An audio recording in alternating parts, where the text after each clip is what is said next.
আসসালামু আলাইকুম। আমন্ত্রণ জানাচ্ছি বায়ান্ন টিভিতে। শুরুতেই জানিয়ে দিচ্ছি সংবাদ শিরোনাম।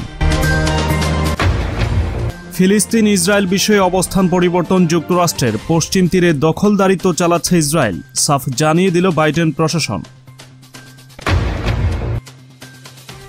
মার্কিন মানবাধিকার রিপোর্টে তুলাধোনা তুরস্কের। ব্যাপক উত্তেজনা পশ্চিমবঙ্গের নির্বাচনে। মমতার আসনে ৮০ বুথে তৃণমূলের এজেন্টদের বাধা বিজেপির। নিজ সবজি খেতে কাজ করা অবস্থায় বাংলাদেশি যুবককে ধরে নিয়ে গেল বিএসএফ। বরফ গলছে ভারত পাকিস্তান সম্পর্কে। ভারত থেকে আমদানি শুরু করছে পাকিস্তান। এবং গণহত্যা প্রশ্নে শ্রীলঙ্কাকে সমর্থনের কারণ জানালেন পররাষ্ট্রমন্ত্রী। দর্শক, এতক্ষণ শুনছিলেন সংবাদ শিরোনাম। বিস্তারিত জানতে পুরো ভিডিওটি শেষ অবধি আমাদের সাথেই থাকুন। ইসরায়েল যেভাবে ফিলিস্তিনের পশ্চিম তীর নিয়ন্ত্রণ করছে তা প্রকৃতপক্ষে দখলদারিত্ব বলে মন্তব্য করেছে আমেরিকার প্রেসিডেন্ট জো বাইডেনের প্রশাসন। বুধবার ৩১ মার্চ আমেরিকার পররাষ্ট্র মন্ত্রণালয়ের মুখপাত্র নেড প্রাইস সাংবাদিকদের সাথে আলাপকালে এই মন্তব্য করেন। তিনি বলেন, বহু দশক ধরে পূর্ববর্তী মার্কিন প্রশাসনগুলো দ্বিপাক্ষিক বিষয়ে একটি নিরপেক্ষ অবস্থান নিয়েছিলেন, কিন্তু ইসরায়েলপন্থী ট্রাম্পের আমলে অত্যন্ত রূঢ়ভাবে বার্ষিক মানবাধিকার প্রতিবেদনে ইসরায়েল ও অধিকৃত ভূখণ্ডগুলোর পরিবর্তে লেখা হয়েছে ইসরায়েল, পশ্চিম তীর ও গাজা। এর মাধ্যমে ইসরায়েলের দখলদারিত্বকে স্বীকার করা হয়নি। এর আগে ট্রাম্পের পররাষ্ট্র সচিব মাইক পম্পেও পূর্ববর্তী নজির ভঙ্গ করে পশ্চিম তীরে ইহুদিবাদী সন্ত্রাসীদের অবৈধ রাষ্ট্র ইসরায়েলের নাগরিকদের জন্য দখল করে তৈরি করা ইহুদি বসতিতে সফর করতে যান। ওই সময় তিনি বলেন, সার্বিকভাবে আন্তর্জাতিক ঐক্যমত অনুসারে পশ্চিম তীরের ইহুদি বসতি নির্মাণকে অবৈধ বলা হচ্ছে, কিন্তু তিনি এ ব্যাপারে একমত নন। তার দাবি ছিল পশ্চিম তীরে ইহুদি বসতি নির্মাণ বৈধ। তিনি ট্রাম্পের সাথে মিলে ইসরায়েলকে ইঙ্গিত দেন যে ফিলিস্তিনিদের ভূমি দখলে কোনো বাধা নেই। এবারে যুক্তরাষ্ট্র তুরস্ক প্রসঙ্গ। মার্কিন পররাষ্ট্র মন্ত্রণালয়ের মানবাধিকার প্রতিবেদনের কঠোর সমালোচনা করেছে তুরস্ক সরকার। এতে দুই ন্যাটো মিত্রের মধ্যকার সম্পর্কে টানাপোড়েন নতুন মাত্রা পেয়েছে। বুধবার তুরস্কের পররাষ্ট্র মন্ত্রণালয় এক বিবৃতিতে জানিয়েছে, তুরস্কের মানবাধিকার রেকর্ড নিয়ে যুক্তরাষ্ট্রের তথ্য উপাত্ত সম্পূর্ণ ভিত্তিহীন। তাদের অভিযোগ ভাষা। মিডল ইস্ট আয়ের খবরে বলা হয়, মঙ্গলবার ২০২০ শতকের মানবাধিকার চর্চা শিরোনামে যুক্তরাষ্ট্রের প্রতিবেদনটি প্রকাশ করা হয়েছে। প্রতিবেদনে অভিযোগের মধ্যে রয়েছে নির্বিচার হত্যাকাণ্ড, নির্যাতন থেকে শুরু করে হাজার হাজার রাজনৈতিক প্রতিদ্বন্দ্বীকে কারাগারে আটকে রাখা, যাদের মধ্যে রাজনীতিবিদ, আইনজীবী, সাংবাদিক ও মানবাধিকার কর্মীরাও রয়েছেন। ফেতুল্লাহ গুলেন সমর্থক ও কুর্দিস্তান ওয়ার্কার্স পার্টির সঙ্গে জড়িত সন্দেহভাজনদের সরাসরি লক্ষ্যবস্তু বানানো নিয়েও মার্কিন প্রতিবেদনে উদ্বেগ প্রকাশ করা হয়েছে। তুরস্কে ২০১৬ সালে এরদোয়ানকে উৎখাতে অভ্যুত্থান চেষ্টার মূলহোতা হিসেবে আখ্যায়িত করা হয় গুলেনকে। পিকেকে ও গুলেন আন্দোলনকে সন্ত্রাসী সংগঠনে তালিকাভুক্ত করেছে তুরস্ক। তুর্কি প্রেসিডেন্ট রিসেপ তাইপ এরদোয়ানের একজন কঠোর সমালোচক মার্কিন প্রেসিডেন্ট জো বাইডেন। ২০১৯ সালে নিউ ইয়র্ক টাইমসকে দেয়া এক সাক্ষাৎকারে এরদোয়ানকে স্বৈর শাসক হিসেবে আখ্যায়িত করেন মার্কিন প্রেসিডেন্ট। জানুয়ারিতে প্রেসিডেন্ট হিসেবে শপথ নেওয়ার পর বিভিন্ন দেশের রাষ্ট্রপ্রধানদের সঙ্গে ফোন আলাপ করলেও এখন পর্যন্ত এরদোয়ানের সঙ্গে যোগাযোগ করেননি বাইডেন। এবারে পশ্চিমবঙ্গে বিধানসভার নির্বাচন প্রসঙ্গ। ভারতের পশ্চিমবঙ্গে বিধানসভার দ্বিতীয় দফার নির্বাচনের ভোট গ্রহণ শুরু হয়েছে সকালে। আজকের নির্বাচনে মূল আকর্ষণ নন্দীগ্রাম। এই আসন থেকে ভোট করছেন মুখ্যমন্ত্রী ও তৃণমূল কংগ্রেস নেত্রী মমতা বন্দ্যোপাধ্যায়। অথচ মমতা নন্দীগ্রামে অন্তত ৮০ ভোটকেন্দ্রে তৃণমূলের এজেন্ট দিতে বাধা দেওয়ার অভিযোগ পাওয়া গেছে। বৃহস্পতিবার দ্বিতীয় দফার ভোট গ্রহণের শুরুতেই তৃণমূলের তরফে বিজেপির বিরুদ্ধে এ অভিযোগ করা হয়। অবশ্য ভোট শুরু হওয়ার কিছুক্ষণ পর কয়েকটি কেন্দ্রে এজেন্ট দেয় তৃণমূল। হিন্দুস্তান টাইমস জানিয়েছে, বৃহস্পতিবার নন্দীগ্রামের বয়াল ও গোকুলনগরের বিস্তীর্ণ এলাকায় অন্তত ৮০টি বুথে এজেন্ট দিতে পারেনি তৃণমূল। এরপর দলীয় নেতারা তৎপর হয়ে বেশ কিছু বুথে এজেন্টদের ব্যবস্থা করলেও কিছু বুথে এখনও নেই তৃণমূলের এজেন্ট। এ নিয়ে প্রশ্ন করা হলে বিজেপি প্রার্থী শুভেন্দু অধিকারী বলেন, ১০০টার মতো বুথে ওরা এজেন্ট দিতে পারেনি। কেন তৃণমূল এজেন্ট দিতে পারল না? জবাবে শুভেন্দু বলেন, আমি তৃণমূলের ঠেকা নিয়ে বসে আছি নাকি? এদিন ভোট শুরু হতেই নন্দীগ্রামের পরিস্থিতি উত্তপ্ত হয়ে উঠেছে।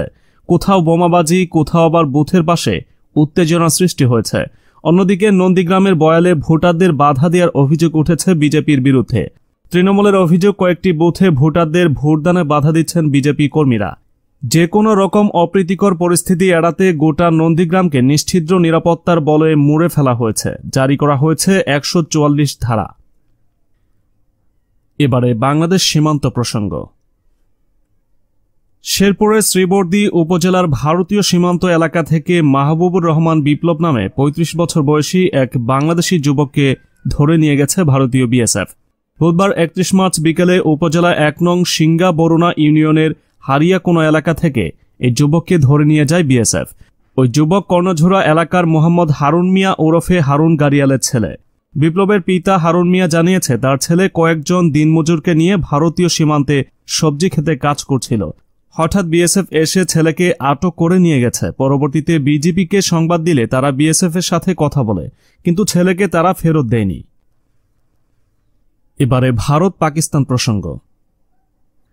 ভারত পাকিস্তানের মধ্যে কূটনৈতিক অচল অবস্থার বরফ গলে যাচ্ছে তা আরও স্পষ্ট হয়েছে, কারণ ভারত থেকে সীমিত পরিমাণে চিনি, তুলা ও গম আমদানির অনুমতি দিয়েছে পাকিস্তান। দেশটিতে ব্যাপক মুদ্রাস্ফীতি সামাল দিতে এমন সিদ্ধান্ত নিয়েছে সরকার। এর ফলে প্রতিদ্বন্দ্বী এ দুদেশের সম্পর্ক সামনে এগিয়ে যাচ্ছে বলে মনে করা হচ্ছে। এ খবর দিয়েছে বার্তা সংস্থা এএফপি। পাকিস্তান সরকার বুধবার দিনের শেষে বলেছে, ভারত থেকে 5 লাখ টন চিনি আমদানির অনুমতি দেবে। বিশেষ করে আসন্ন রমজান মাসে চিনির চাহিদা বেড়ে যায়। এছাড়া 30 লাখ টন গম আমদানিরও অনুমতি দেবে সরকার। অনির্দিষ্ট পরিমাণ তুলা ও সুতা আমদানিরও অনুমতি দেবে তারা। পাকিস্তানের অর্থনীতি এমনিতেই অচল হয়ে আছে। করোনা ভাইরাস মহামারীর তৃতীয় ঢেউ সেই অবস্থাকে আরও করুণ করে তুলেছে। নতুন করে করোনা সংক্রমণের কারণে দেশের বিভিন্ন অংশে নতুন করে লকডাউন দেওয়া হয়েছে। উল্লেখ্য, 2019 সালে ভারতের সঙ্গে বাণিজ্য এবং কূটনৈতিক সম্পর্ক স্থগিত করে ইসলামাবাদ। ভারত ওই বছর কাশ্মীরের স্বায়ত্তশাসন বাতিল করার পর এমন সিদ্ধান্ত নেয় পাকিস্তান। উভয় দেশই তাদের শীর্ষস্থানীয় কূটনীতিক কনসুলার স্টাফদের বহিষ্কার করে অথবা প্রত্যাহার করে। তারপর থেকে দুই দেশের মধ্যে সম্পর্ক রয়েছে ঘন কুয়াশায় আবৃত। কিন্তু সম্প্রতি পাকিস্তানের প্রধানমন্ত্রী ইমরান খান ও ভারতের প্রধানমন্ত্রী নরেন্দ্র মোদীর মধ্যে চিঠি বিনিময়ের পর অবস্থার উন্নতি হচ্ছে বলে মনে করা হয়। উপরন্তু খবর বেরিয়েছে, দুটি দেশের মধ্যে সম্পর্ক স্বাভাবিক করতে পর্দার আড়ালে মধ্যস্থতার ভূমিকা পালন করছে সংযুক্ত আরব আমিরাত। গোপন চ্যানেলে তারা কাজ করছে বলে খবর দিয়েছে ব্লুমবার্গ। কাশ্মীর ইস্যুতে নয়াদিল্লির অবস্থানের পরিবর্তন না হওয়া সত্ত্বেও কেন ভারতের সঙ্গে বাণিজ্য শুরু করতে যাচ্ছে পাকিস্তান? বুধবার সংবাদ সম্মেলনে পাকিস্তানের অর্থমন্ত্রী হাম্মাদ আজহারকে এমন প্রশ্ন করা হলে তিনি জানান, জনগণের স্বার্থে সরকার সিদ্ধান্ত নিয়েছে। ভারতের সঙ্গে বাণিজ্যিক সম্পর্ক ছিন্ন করা ছিল একটি আবেগী সিদ্ধান্ত। বর্তমানে তা আবার শুরু হচ্ছে।